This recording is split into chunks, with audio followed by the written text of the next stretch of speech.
All right, so I did a little bit of driving after I stopped and worked on that vibration. Discovering a way to pick the wife up from work.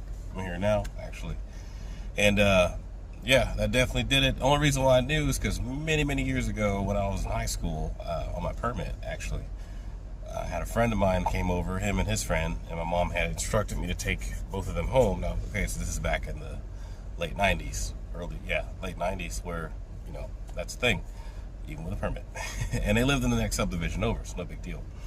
Well, in the process of doing that, I somehow got coaxed into letting my friend's friend drive, who was older than me, who then decided to take that car through a construction site, if you will. And it was an old, at the time, it was a new Geo Tracker.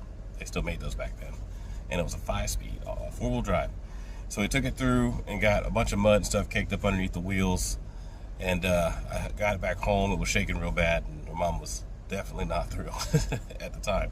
We ended up going to a tire place the next day, and they cleaned the wheels out with some water. And then the rubber, I guess, at some point in time had gotten warped or misshapen some kind of way, and the car had shook until the rubber was replaced on it.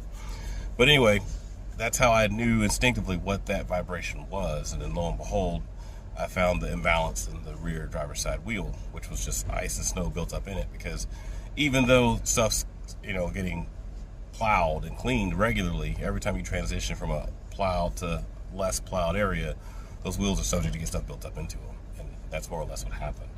So that brings me to my next note. People, listen, you have no business out here, even though the roads might not look as bad or as deep. If it is a regular traffic vehicle with regular traffic vehicle abilities, you are still subject to get stuck in a transition, meaning from a main road to a side road and what have you, because they're still not all up to snuff yet.